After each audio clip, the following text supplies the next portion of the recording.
धीरे बोलो, कोई सुन ना ले। ये बात हम सब के कानों में पड़ी होगी और हमारे मुंह से भी निकली होगी, लेकिन सोचने की बात यह है कि ये वाक्य कब कब हमारे मुंह से निकलता है और कब कब हमारे कानों में पड़ता है, क्योंकि ऐसे कम ही गुप्त राज होते हैं जो हम दूसरों के कानों में पड़ने नहीं देना चाहते। अक्सर परिवार में अशांति का कारण हम स्वयं ही होते हैं। हम इस बात को देख पाए भले ना देख पाए, पर ये असल सत्य है, क्योंकि जाने अनजाने मूर्खतावश हम खुद ही अपनी वो बातें दूसरों को बता देते हैं जो हमें कभी नहीं बतानी चाहिए।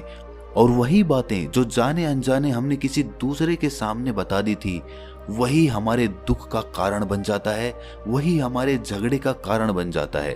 और फिर बाद में हमें पछतावा होता है कि मुझे ये बात किसी को बतानी नहीं चाहिए थी, मेरी ही गलती हुई कि मैंने जाने अनजाने ये बात सभी को बता दी। इसीलिए आज की जो बौद्ध कहानी मैं आपको सुनाने वाला हूं, उसे सुनने के बाद आपको 7 ऐसी बातें पता चलेंगी जो आपको कभी किसी को नहीं बतानी।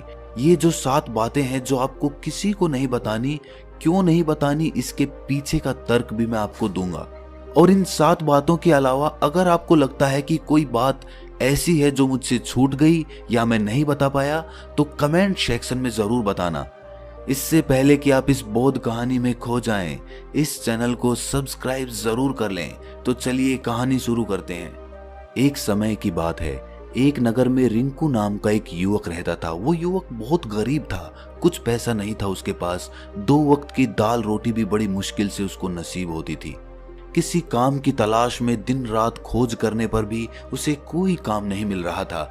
फिर एक दिन उसने अपनी पत्नी के सामने अपनी सारी समस्या बता दी। उसने अपनी पत्नी को कहा कि मैं जिस जगह भी काम मांगने के लिए जाता हूँ तो हर कोई मुझे ये कहकर काम नहीं देता कि हमारे यहाँ काम की ज़रूरत नहीं है। मैं काम की तलाश कर करके थक चुका हूँ। मुझे समझ नहीं आता कि मैं तुम लोगों का पेट कैसे भरूंगा, अपने बच्चों को कैसे पालूंगा, और ये चिंता मुझे दिन रात खाए जा रही है। ये सुनकर उसकी पत्नी ने कुछ सोचकर कहा कि तुम एक आदमी के पास एक बार ही काम मांगने के लिए जाते हो, और जब वो काम नहीं देता तो तुम दोबारा उसके पास जाते तक नहीं हो। अगर तुम्हें उनसे काम लेना है तो तुम्हें हमदर्दी जतानी होगी, तुम्हें उनसे हमदर्दी हासिल करनी होगी, अपनी गरीबी दिखानी होगी, ताकि वो लोग तुम्हारी मजबूरी समझकर तुम्हें काम पर रख लें। इसीलिए शर्म मत करो, उन्हें अपनी मजबूरी बताओ, अपनी गरीबी बताओ, और इसी उपाय से तुम काम पा सकते हो। ये बात रिंकू के मस्तिष्क में बैठ गई और अगले दिन काम मांगने के लिए वो उसी सेठ के पास जा पहुंचा जहां पर वो पिछले दिन काम मांगने के लिए गया था।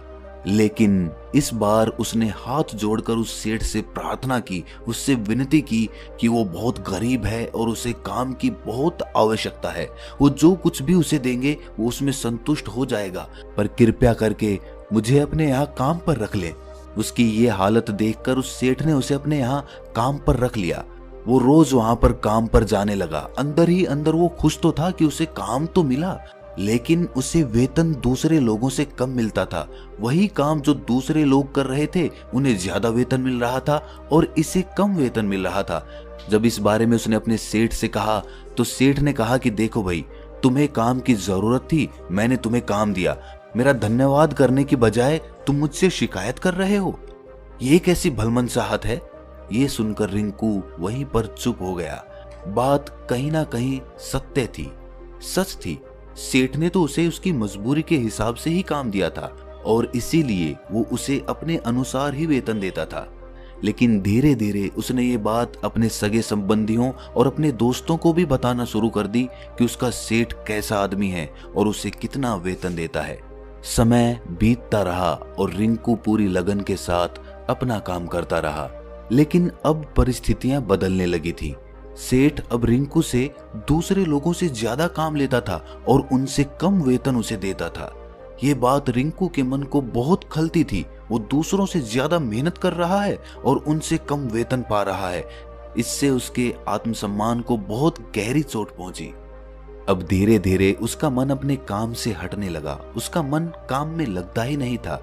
जाहिर सी बात है कि ऐसी जगह किसका मन लगेगा जहां आदमी को अपने आत्मसम्मान के साथ समझौता करना पड़े।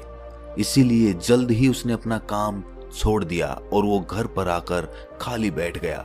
अब उसके पास घर का खर्चा चलाने के लिए भी पैसे नहीं बचे थे। इसीलिए उसने अपने सगे संबंधियों और अपने दोस्तों से सहायता मांगनी शुरू की। लेकिन उसके दोस्त उसके सामने तो उसे दया का पात्र समझते थे, उसे दिलासा देते थे, लेकिन पीछे से उसका मजाक उड़ाते थे। वो कहते कि कितना बेवकूफ है, सेठ ने इतना काम लिया और बेचारे को पैसे भी नहीं दिए। अरे हम इसको पैसे दे दें तो ये कल हमारा भी पैसा वापस कर पाएगा? इसकी ऐसी हालत है, काम तो इसके पास कुछ है नहीं, पैसा कहां से लाके देगा? और इसी वजह से रिंकू की हालत दिन ब दिन खराब होती जा रही थी। अब वो दिन रात तनाव में रहने लगा था। वही दोस्त, वही सगे संबंधी जो उसके अपने होने का दिखावा करते थे, वो उसे दया का पात्र समझ रहे थे। उन्हें उसके ऊपर तरस आ रहा था। सब लोग आकर उसे ज्ञान तो बहुत देते थे, लेकिन कोई सहायता नहीं करता था। और अक्सर ऐसा ही होता है, ज्ञान देने वाले तो बहुत मिल जाते हैं, लेकिन मदद करने वाले, उंगली पकड़कर, हाथ पकड़कर आगे चलाने वाले कितने लोग मिलते हैं। एक दिन उसे पता चला कि पड़ोस के गांव में एक बौद्ध भिक्षु आया हुआ है जो बहुत ही ज्ञानी है।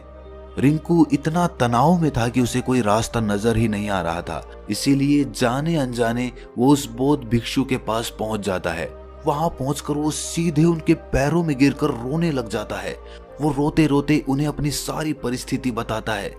उसे बताता है कि किस तरह उसके सेठ ने उसका फायदा उठाया और उसके सगे संबंधी उसके साथ कैसा व्यवहार रखते हैं।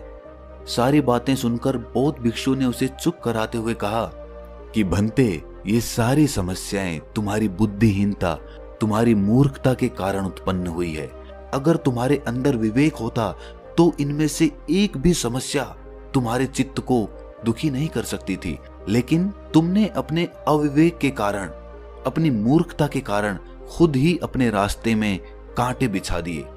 आज मैं तुम्हें 7 बातें बता रहा हूं जो भूलकर भी किसी को मत बताना, और इन बातों का अनुसरण करते हुए तुम बाहर से मिलने वाले दुखों को तो दूर कर ही सकते हो जो बेवजह दुनिया की वजह से तुम्हारे अंदर पनपते हैं।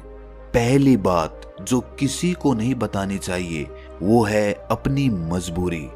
अपनी मजबूरी का दिखावा करके, दूसरों का दया पात्र बनके उनकी सहायता लेने की गलती कभी मत करना। हो सकता है कि आज वो तुम्हारी मजबूरी देखकर तुम्हारी सहायता करते, लेकिन कल वो तुम्हारा फायदा उठाने से भी नहीं चूकेगा, और अगर फायदा भी नहीं उठाया तो दूसरों के सामने तुम्हारा मजाक बनाने में वो आदमी कभी नहीं चूकेगा। इसीलिए कभी भी अपनी मजबूरी का दिखावा मत करो। अगर घर में 2 रोटी है, सूखी रोटी है, तो वही खाकर सो जाओ, लेकिन दूसरों को इसके बारे में भनक तक नहीं लगनी चाहिए। जरा आप खुद सोचो, मजबूरी बताने का क्या प्रयोजन होता है एक इंसान का? या तो वो दूसरों से सहानुभूति हासिल करना चाहता है या उनसे कोई आर्थिक मदद चाहता है। लेकिन अगर दोनों ही परिस्थितियां आप देखें तो दूसरा आदमी आपका फायदा उठाने से नहीं चूकेगा, और अगर वो फायदा नहीं भी उठाएगा तो अपनी नजर में तो वो आपको मूर्ख ही समझेगा, बेवकूफ समझेगा, और दूसरों के सामने आपका मजाक तो जरूर बनाएगा। इसीलिए अपनी मजबूरी के बारे में कभी किसी को मत बताना। दूसरी बात जो किसी को भी नहीं बतानी चाहिए वो है अपनी अतीत की गलतियां और भविष्य की रणनीतियां। जरा सोचो कि अगर हम अपने अतीत की गलतियां किसी दूसरे को बताते हैं तो उसका क्या प्रभाव होगा। वो गलतियां ठीक तो नहीं की जा सकती, जाहिर है, तो उन्हें बताने का क्या प्रयोजन रह जाता है। आप अपने अंधेरे पक्ष को खुद दुनिया के सामने बता रहे हो, खुद अपनी गलतियां दूसरों के सामने बता रहे हो। इससे उस आदमी की नजर में आपका एक चरित्र गठित हो जाएगा और वो भविष्य में हमेशा आपको उसी नजरिए से देखेगा। इसीलिए किसी भी आदमी की नजर में अपना चरित्र गठित मत होने दो। और जरा सोचो कि आप व्यर्थ में ही अपने भविष्य की रणनीतियां दूसरों के सामने बता रहे हो। जो लोग आपके काम का हिस्सा ही नहीं हैं, उनके सामने अपनी भविष्य की रणनीतियां, अपनी डींगे हाँकने का क्या फायदा?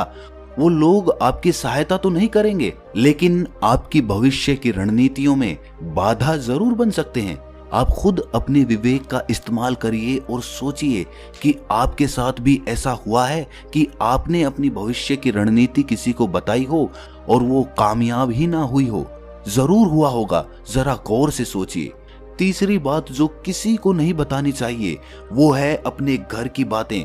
जो भी हमारे घर के अंदर आपस में बातचीत होती है, हमारे माँ बाप के साथ, हमारी पत्नी के साथ, हमारे बच्चों के साथ, वो बातें परिवार तक ही सीमित रहनी चाहिए। अगर आप इन बातों का दूसरों के सामने ढिंढोरा पीटते हो तो दूसरों को आपके घर में घुसने का एक मौका मिल जाता है और वो इसका फायदा उठाने से कभी नहीं चूकेंगे। वो आपके परिवार के सदस्यों को आपसे दूर लेकर जाने की कोशिश करेंगे। अक्सर ऐसा होता है, हम समाज में देखते हैं कि हम अपने घर के झगड़ों को कम करने के लिए उन झगड़ों को अपने पड़ोसियों और दूसरे सगे संबंधियों को बता देते हैं, लेकिन इससे आपको सहायता कभी नहीं मिली होगी, बल्कि आपके घर के लड़ाई झगड़े और ज्यादा बढ़ गए होंगे और वो जाहिर है वो बढ़ेंगे। अगर आप अपने माँ बाप की बात दूसरों को बताएंगे तो आपके माँ बाप को बुरा लगेगा ही कि हमारा बेटा हमसे बताए बगैर दूसरों को ये बातें बता रहा है।